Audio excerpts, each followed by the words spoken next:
Welcome to Mark My Words, a show that searches for the fork in the road in life, the place where the turning point in the journey of entrepreneurship and life can be found. Let's meet each other at the crossroads on Mark My Words.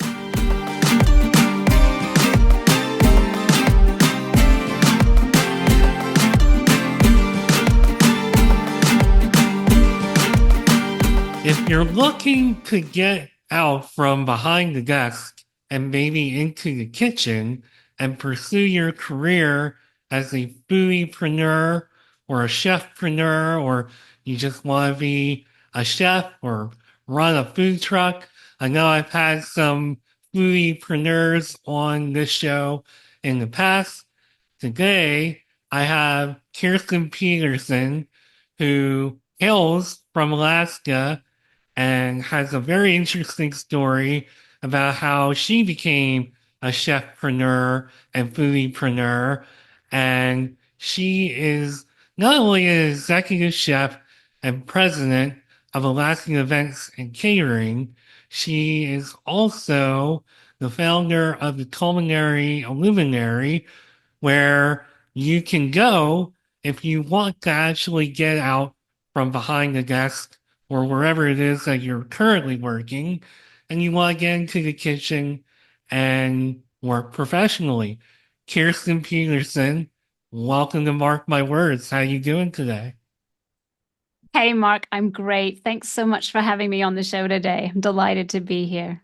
Well, I'm delighted to have you and delighted that the snow or a hurricane did not stop us from making this happen today.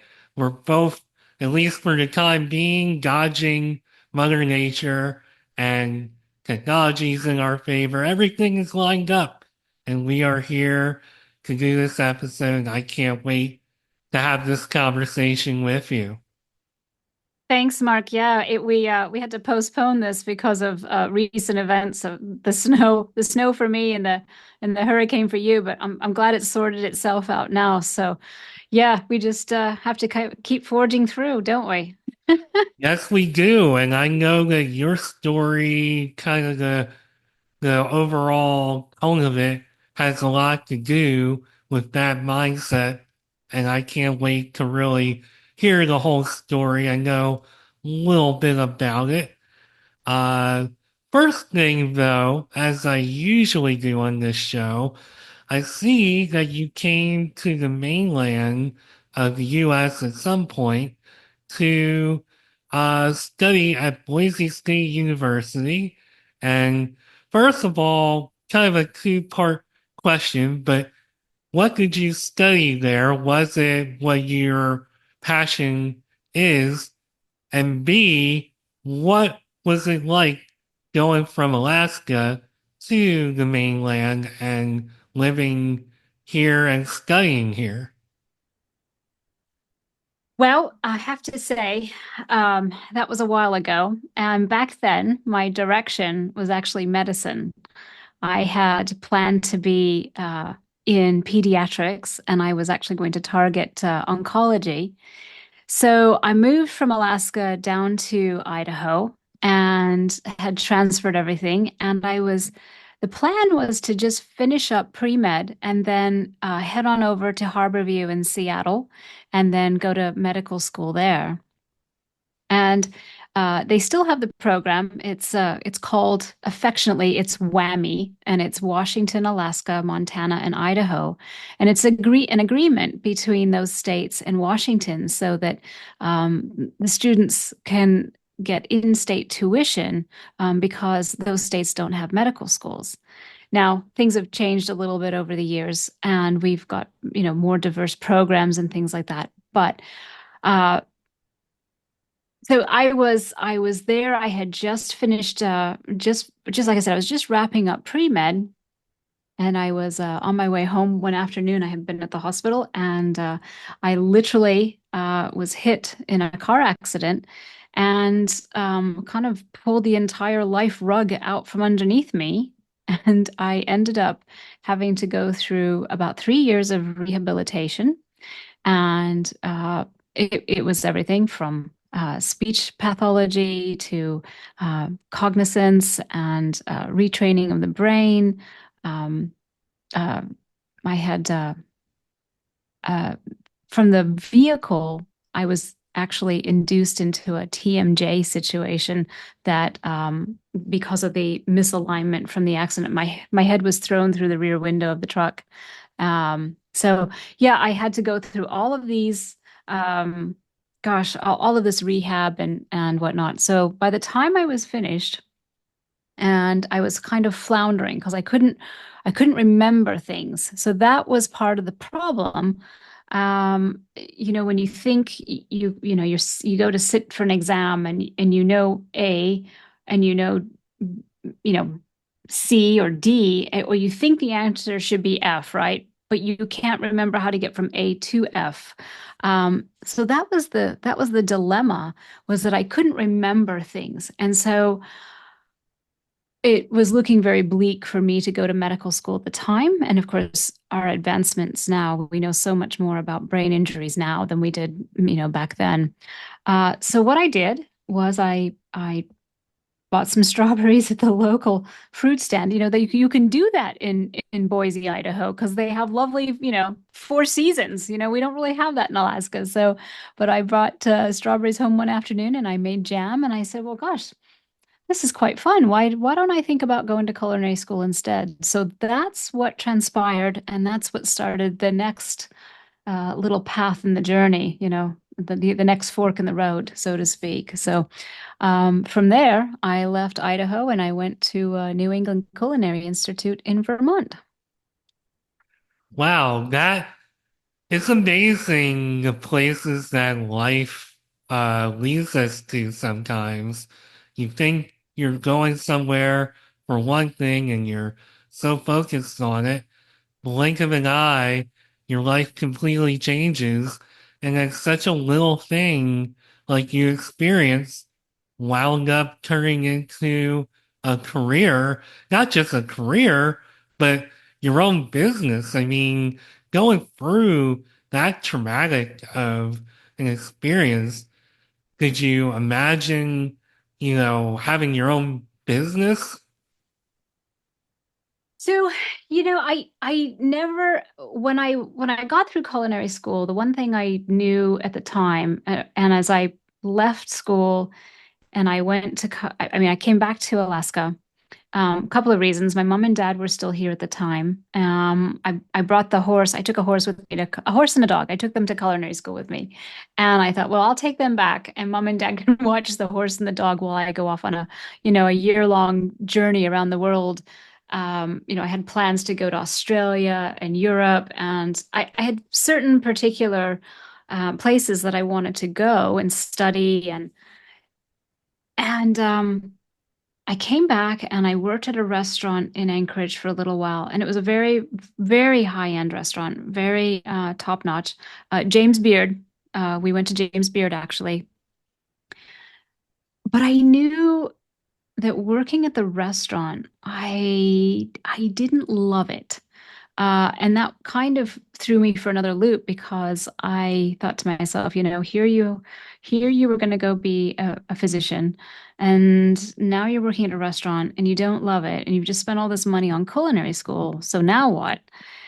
Um, so I I kind of took a step back and I was doing a little personal chef work on the side. And thank goodness, because that's what allowed me to transfer from being a personal chef, because they started to say, well, could we have parties? And about the same time, I was still working at the restaurant, but I started working over in the catering side. They had a contract with the Anchorage Museum, and I got a taste of that. And I said, this is where I need to be and go forward with the next endeavor. So thank goodness for that. And that's what launched the catering company. And so I end up leaving the personal chef work, and we've just done catering ever since, and it's been fantastic.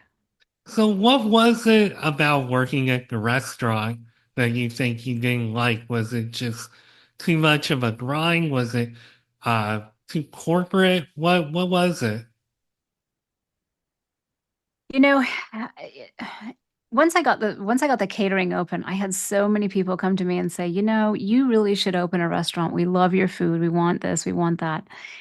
And I thought about it, but the thing is, when you know, the holiday season is right around the corner for us now. So we've got all these people coming to us booking their events coming up. And, there might be 80 on Saturday night, there might be 300 the following Friday night.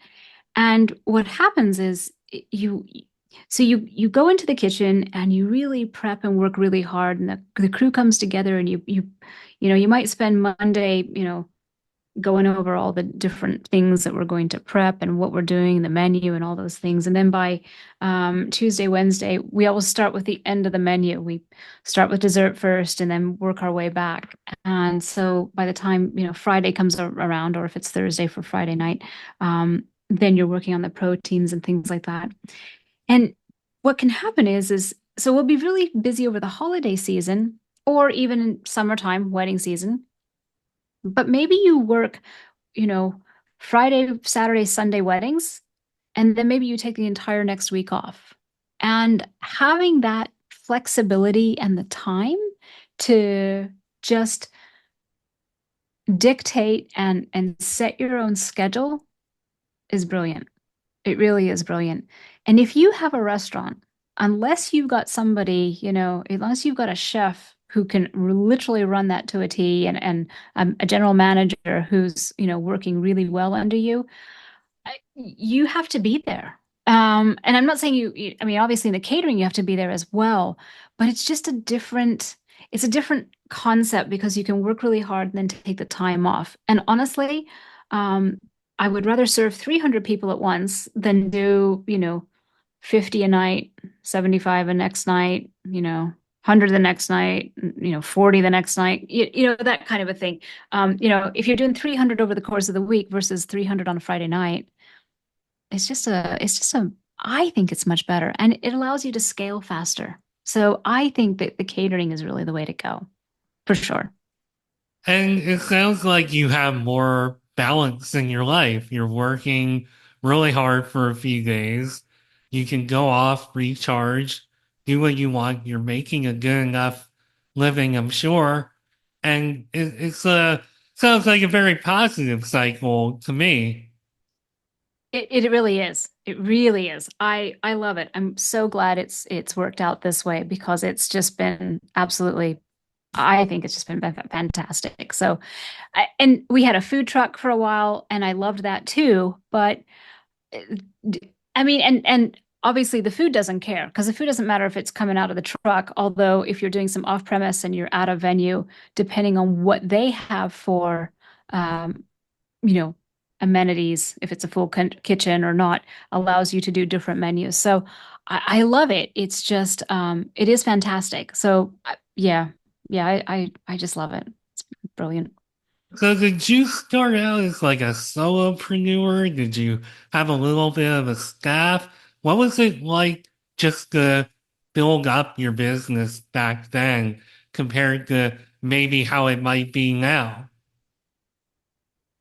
Well, I have to say, it was easier prior to the pandemic. It seems like now, we've all got this issue where you can't seem to find people to work. Kind of a crazy thing. I don't know where they've all gone, but or people have shifted from that and said, well, I stayed home for 2 years, so yeah, maybe I'll just keep staying home.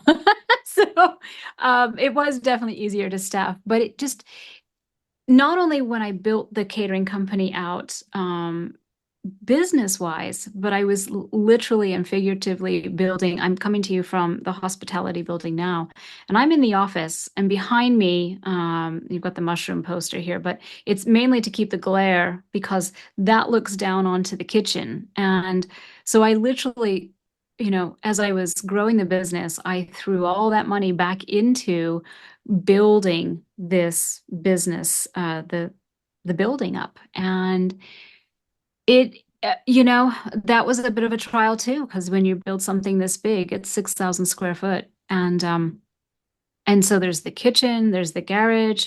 I knew once I got the building at least this main portion done, I knew I was already out of room. And the other thing that I wanted to do was to go up. So there's two short-term vacation rentals above me now too. And so it just takes some time, and you've got to be willing to see it through, because it's very easy. And some days you have to just throw your hands up and walk away and go, okay, well, we'll come back to it tomorrow, or we'll come back to it next week, or we'll come back to it next month, because it's a trial. It definitely is a trial. And here in Alaska, we have a few more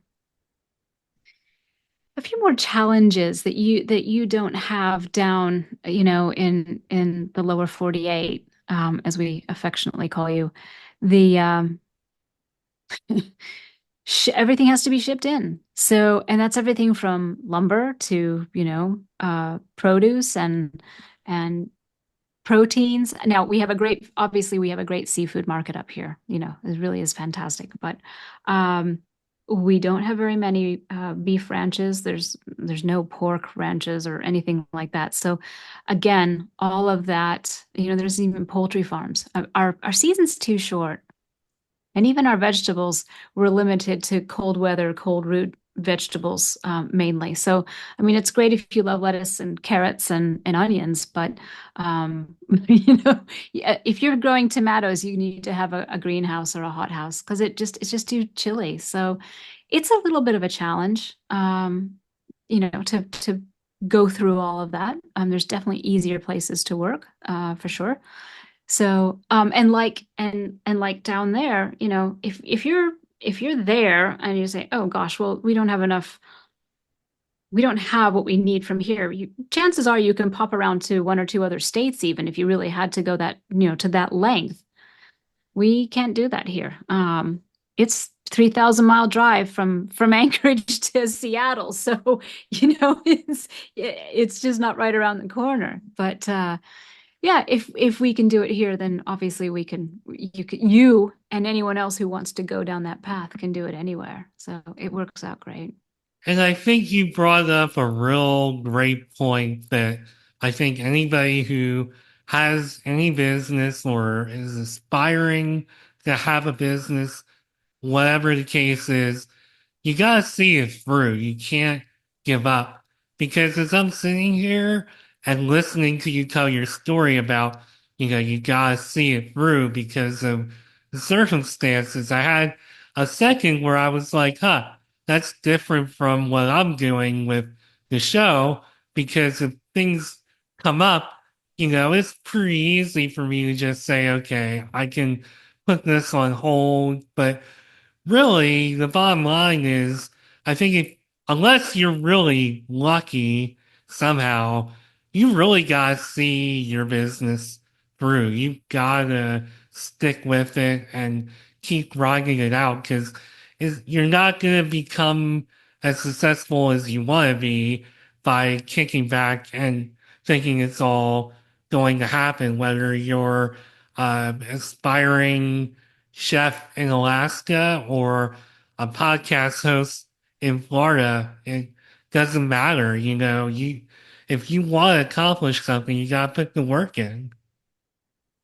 It absolutely, Mark, and it's hard not to get discouraged. It's hard not to. Sometimes you're really throwing some curveballs, and you have to think creatively. I mean, we have the challenges up here that not only do we face those particular, just importing everything, but then we'll have these destination weddings, and they want to get married up on glaciers or in the mountains, and we're actually dragging water and generators and all kinds of things with us just to go do the event. So, I mean, we've obviously managed it over the years, but well, and we've excelled. I shouldn't say we've managed it. I mean, we have managed, but we've excelled at it, and it's fantastic. But for the most part, you don't have those challenges, down in the lower 48. So if you can overcome those things and figure out, and this is where, this is one of the things that people don't realize when they go to school, like medicine. it's a matter of trying to figure out the problem. I mean, that's what you're really learning to do is figure out the problem and figure out the solution. So, you know, can you run out and do it on your own? Sure. But would it be easier with a coach or a mentor? Why reinvent the wheel? Because if you have someone you can lean on, because I'm telling the situations that come up, like, you have bride and grooms that want to challenge contracts, or they want to change the menu at the last minute, or they decide they want to do, there's a million different things that come up. And so knowing how to handle those situations, after 25 years, I mean, we know how to handle the situations for sure. But if someone wants to go do that themselves, or get into, the food business and do catering or have events, or if they even want the restaurant, some people want a restaurant or a cafe or bistro.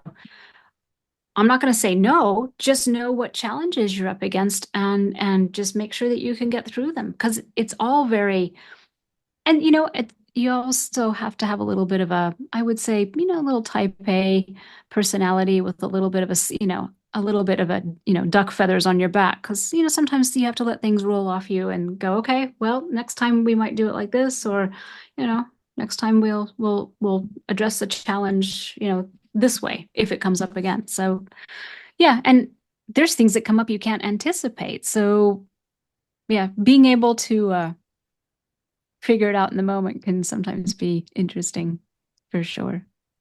Well, letting things roll off of you as you're learning and figuring all this out. I mean, there's usually, even if you have somebody who's teaching you and instructing you and giving you their wisdom, there's still no real blueprint.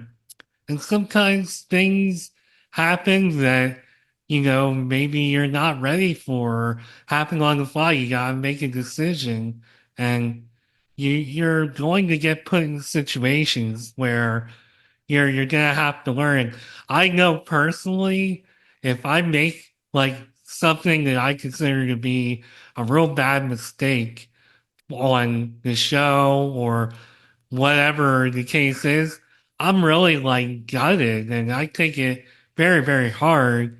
But you have to wake up the next day and be ready to dust yourself off and keep going. And it may not even be the next day. Sometimes it's just in the moment and you gotta be able to dust yourself off and keep going and just learn from the mistake or whatever it is that you're going through. It's being an entrepreneur is it's a lonely, or it can be a lonely, isolated job, but it's also very rewarding, and you also have to be very strong, which you clearly are with all of the obstacles that you have just to be a success and make your business work.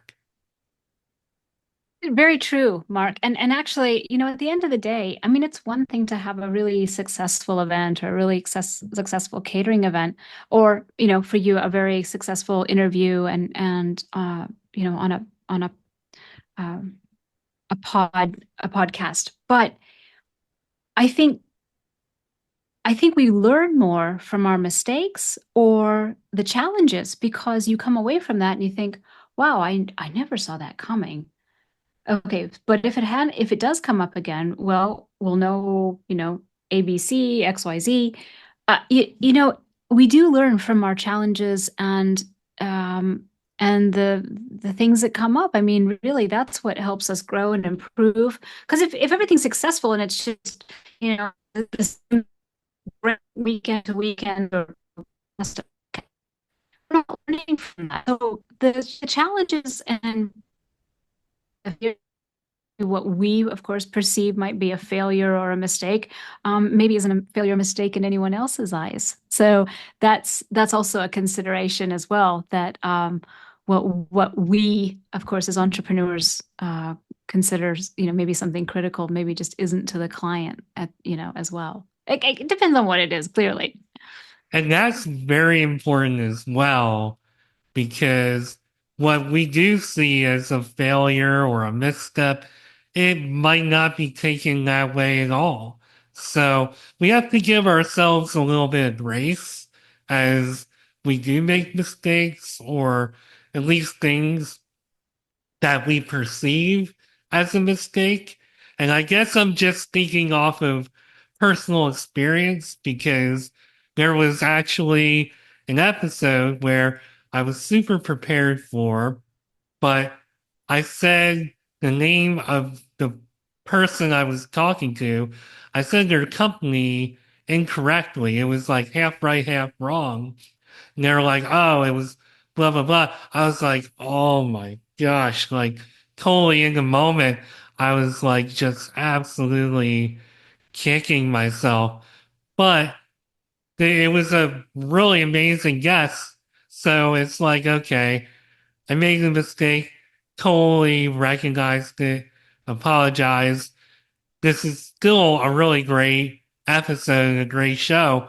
Let's keep it going and let's just, all the other information's there, just keep going. And Right. yeah, that's kind of what you have to do sometimes. I mean, I guess for me, there are or could be do overs, but I guess because of the way I do all this, there really aren't a lot of do overs. So you just gotta kind of wear your mistakes sometimes and just say, hey, I'm really not perfect. I'm good. I'm very good. I'm going to deliver, but I'm human too. And that's it. We're all just human. So, there's only so many things within our power that we can handle, and some of it's out of our hands at times. So, I just even was seeing here a second ago that my internet was showing it was unstable. So I'm like, oh, I might have to pause the video so we can keep chatting for the duration here. But that's what happens. The satellite today with the weather is going to be challenging. So hopefully it continues. I've had episodes already where I lost somebody in the middle, or maybe something happened on my end in the middle. And all you do is just say, all right, I'm back. You're back. Are you ready? And you hit record and you edit and you just keep on going. Like, you know, shit happens. I mean, Sure does. and one thing, so I'll admit to maybe something that I'm doing here. I may have seemed slightly distracted. It's only because you kept talking about the lower 48 and we're talking about you being up there, I'm down here. I wanted to see how long it would take for one of us to reach each other. And apparently, according to MapQuest, if we took Route 1 or just the number one route, not exactly Route 1 per se, it would be 71 hours and 8 minutes, 4,700 miles. And then I guess the second route would be 73 hours. And the third route is back to 71 hours. So I don't really know what that has to do with anything, but I had to know. I'm sitting here, I'm like, she keeps talking about the lower 48. I have to find this out. So it would take quite a long time. Well, and so that's what in Alaska, because we're the 49th state, and because Hawaii, of course, is off on its own, being the 50th, that's what we call going to the lower 48. Or if we go outside, that's when we leave Alaska, we're going outside or going to the lower 48 because you're the 48 continuous states.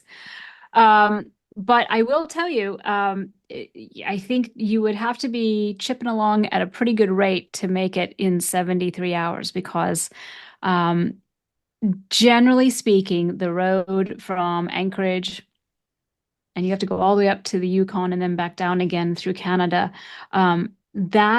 That is, like I said, about 3,000 miles. It can easily take people. I know some of the truckers will really, they'll drive right through and they'll just kind of keep on going. But if you're hauling and you've got big loads or pets or animals and the road is not, I mean, it's a single lane highway. It's not that great. I mean, it's all paved now, but it can easily take people a week, 4 or 5 days even just to drive from Seattle to Anchorage. So I can't imagine what it would take going from Florida even up to Seattle. But I think yeah, that's an optimum premium drive for 71, 73 hours. Oh my goodness. If Yeah, if yeah. if I had the time, that is the kind of drive and challenge I think I'd be up for just to see the world. But yeah, I can't imagine the challenges even after you've laid them all out. And I mean, it's long enough just to go to Seattle or Vancouver, let alone, other places. So I had to find out. I had to know because it just popped into my head. I'm like, wait a minute here. I'm all the way down here. She's all the way up there. How long would that be? So now that I satisfied my curiosity on that, so something else I am curious about. So when did you get to the point where you said, you're having a lot of success, you're doing well, and then you decided that you wanted to teach others how to take control and explore their foodiepreneur, chefpreneur passion? What made you think about teaching others? Well, I think, I mean, the pandemic, I think, challenged all of us in some form or fashion. And some people shifted over to ghost kitchens. So they were creating meals and putting, meals out for people because of our location and just we're fairly remote. And that scenario just didn't work for us. So I think during that time, that's when I realized it's like, with all everybody else was on Zoom calls, of course, but we weren't. And oh, but my mind was brewing back then. It's like, well, wait a minute, like anyone else, I'm sure, in your industry, you may have your cohorts or your forums that you get together and you talk about it, whether it's via social or some other way. And, you discuss certain things, how to do things better, how to approach, clients or whatever it is.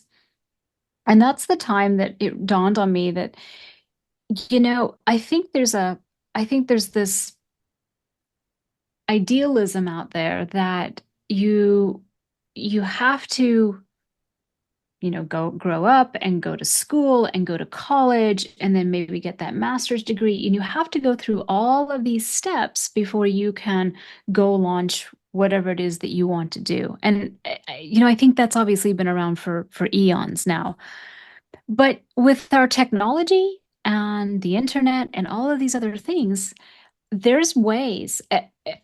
When I look back, now would I have done it? I don't know, because at the time the only option was to go to culinary school and then, learn what I could from that program. But when you come, it's like anything else. I think you come out of school and do you really know what it is that, how is that going to help you? Yeah, you can go into the kitchen and go, okay, well, yeah, I know how to cut an onion like, like this. Okay, great. But when it comes to, working with a client or working with say a bride and groom in their upcoming wedding, culinary school doesn't teach you that, and neither does MBA school. So that's when we started putting things together and saying, look, if somebody wants to go and learn this, they can do all that if they want, but how much longer will that prolong them? How many more years are they going to spend in school versus actually getting out, going and getting that food truck and being on the road next summer or 6 months or however long it takes? And again, will they know all the information that they need to know? They don't teach you things about contracts or legal or insurance and all of those other, things that come up when you launch a food business. And so it's like, why should people kind of go through the motions and stop reinventing the wheel?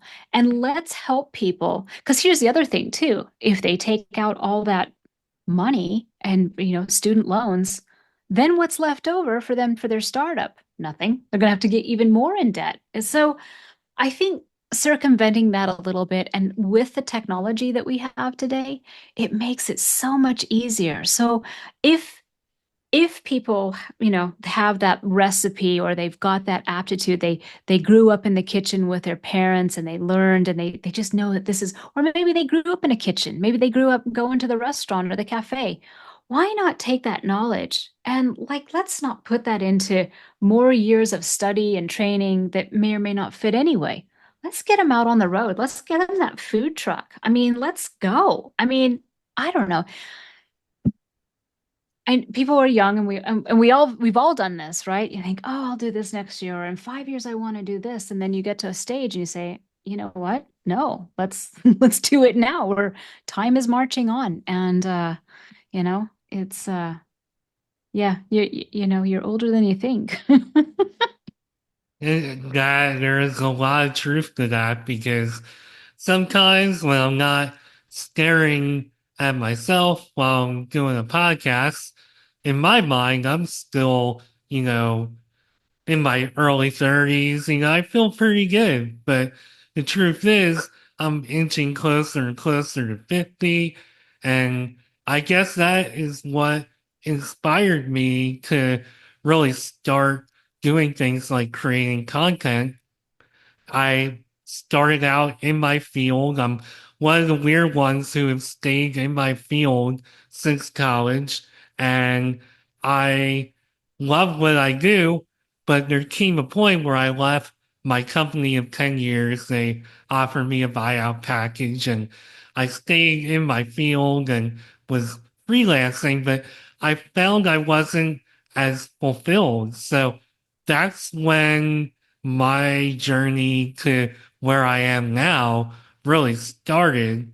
And it's one of those things where I think I took a real good look at myself and I said, I'm inching closer to like the middle of my life if I'm not there already, actually.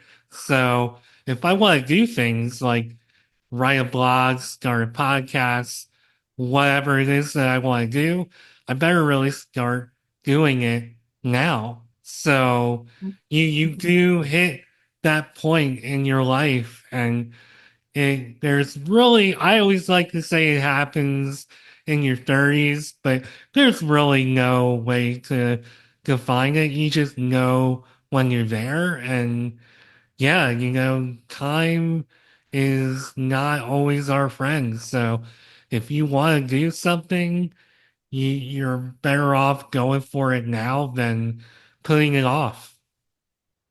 Yeah, don't wait. Don't wait. Time is marching for sure.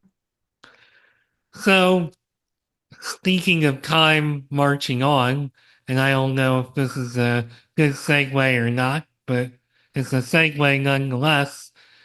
What exactly do you teach? I mean, I guess you kind of alluded to it a little bit, but what would a class with you look like virtually? Like, what are the steps to like graduating? What do you want them, other than some of those intangibles of, you know, business and some of the things you may not learn otherwise?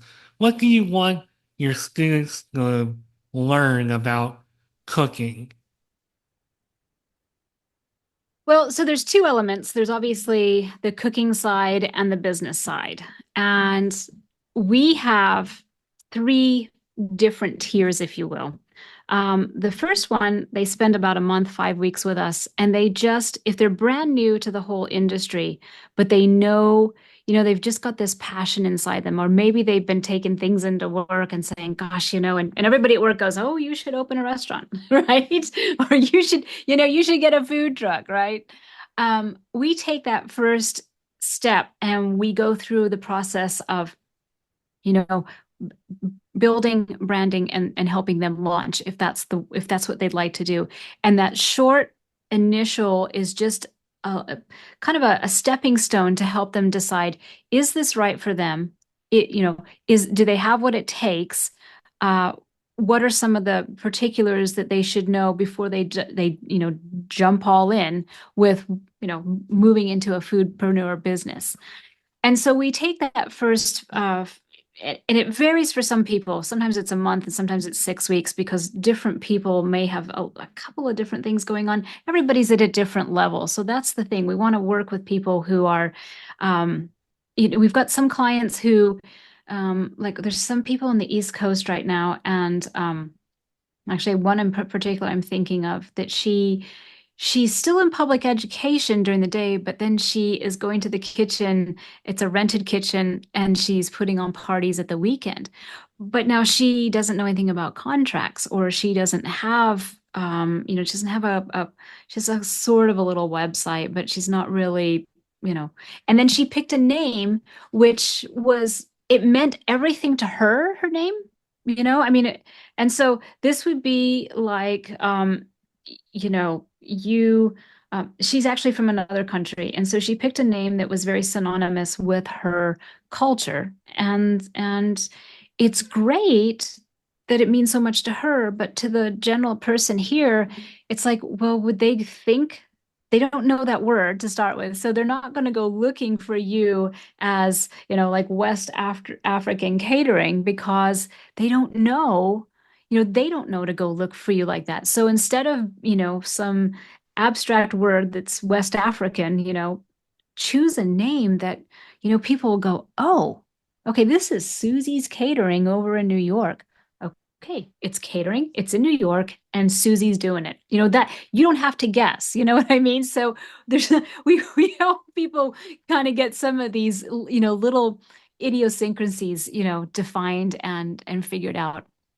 From there, yes, it's funny, right? I mean, like, it means something to them, but not to the rest of the world. And when you're in this day and age, you have to be very clear about what it is you're doing, for sure. So from there, we take it to a step further. And if some of them already have that component, some of those components figured out, then we jump into some really nitty-gritty things like working with clients and how to find some of those particular clients, how to work with, maybe it's a local hospital or some of the medical facilities, doing catered luncheons once a week, or setting up long-term contracts with clients.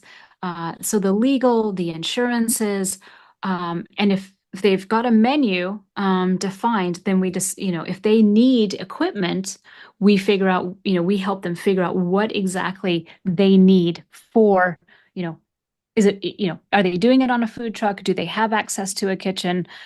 All of those different, that one goes into a few months worth of time. So that one's really, really deep and intense.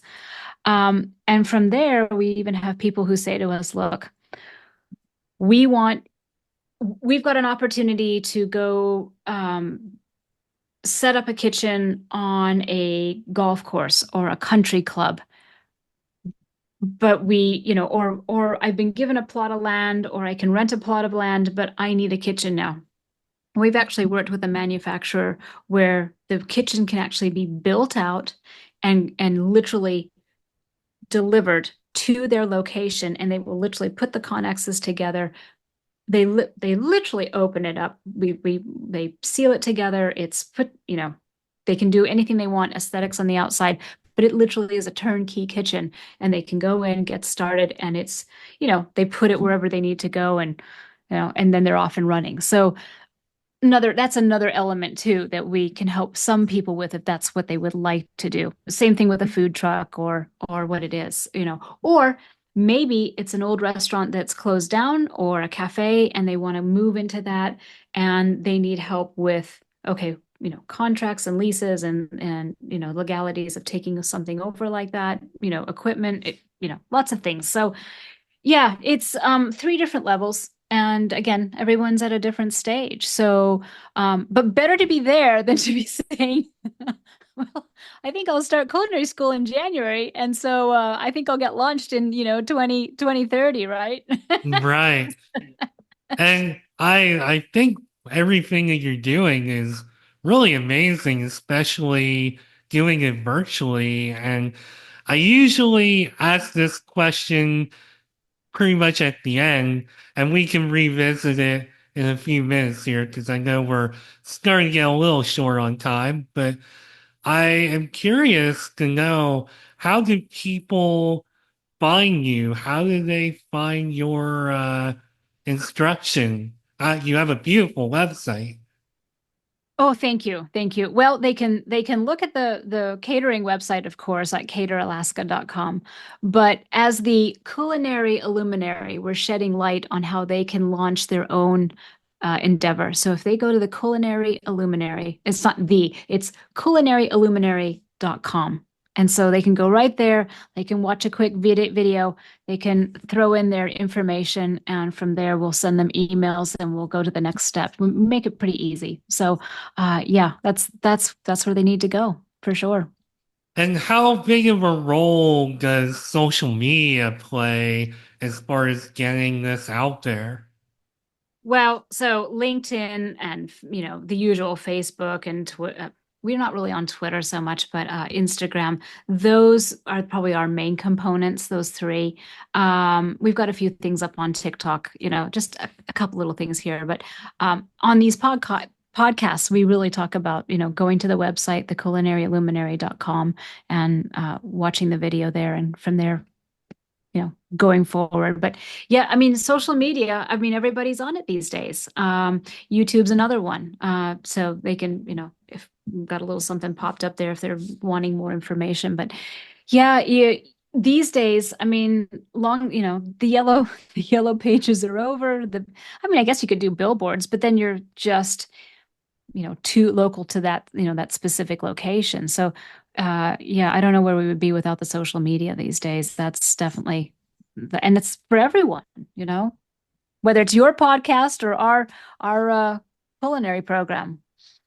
Yeah, it's amazing how much technology has changed everybody's life. And I think we really learned that during the pandemic. I know that really changed my life. And I wasn't, so the podcast wasn't really created because of the pandemic. It was something I was already thinking about doing. And it came kind of the same way as, oh, you should be a chef or you should start your own this or that. People every once in a while were saying, oh, you should start a podcast, you should create your own content. And of course, it's odd. I have not really had anybody tell me that ever since. It was just during that one particular era, I was going to a lot of events called LinkedIn Local when I lived in the DC area and had quite a few people tell me, oh, you should, have you ever thought about a podcast or have you ever thought about creating your own content? And I swear I have not had one person ask me that since. It's not like my podcast is known all over, everybody knows it. So I would expect that maybe somebody would ask me that, but nobody has. So it's weird how the world works sometimes. It works in mysterious ways. Right, right. But you know what? I think when people are meant to find you, they, they stumble on you, or they're scrolling somewhere and they see something, they go, "Oh, let me check this out." And it's amazing how people find you when the timing is right. I think the universe works in very interesting ways in that realm. Well, it worked out pretty well for us today, despite all the miles between us, the 4 billion, whatever miles we are here. Everybody's technology held up. No major storms held us back. Kirsten Pedersen, I thank you so much for being on Mark My Words. I had a blast talking to you today. Mark, I am delighted. Again, thank you for having me. And if you make it up to Alaska, you better pop in and say hello for sure. So, if you're in this, if you're heading this way, or even if you're thinking about planning a trip, you reach out and ask me, and I'll steer you in the right directions of the things how to do it and what to do and what to see for sure. Well, I appreciate that. I mean, Alaska is on my list of places to go. It looks like a beautiful state. So I definitely want to go up there sometime, and I will absolutely look you up, and hopefully a nice meal is in the cars there as well. Yeah, absolutely. Of course. That goes without saying. Well, I have a cat who is scratching at the door. I have them closed out for this hour here, so I guess I better wrap this up and go let him in the office. So thanks again for being here, Kirsten Pedersen. She is executive chef of Alaskan Events and Catering, and also the founder of Culinary Illuminary. Thank you so much for being here. Okay. Enjoy the heat of Florida, and we'll chat with you on the flip side, Mark. And you enjoy the snow as much as one can enjoy the snow. Okay, will do. Chat with you later. Bye. Thank you. Bye.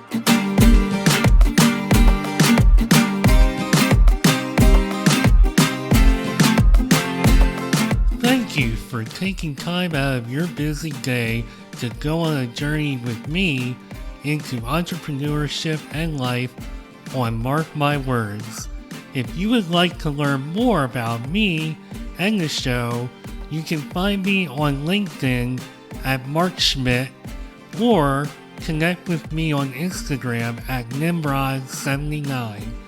Video episodes of Mark My Words, as well as other content, can also be found on the Mark My Words YouTube page. Entrepreneurship can be quite the roller coaster ride. It can be a bit isolating and intimidating, but it doesn't have to be that way. Let's meet here next time at the crossroads on another episode of Mark My Words.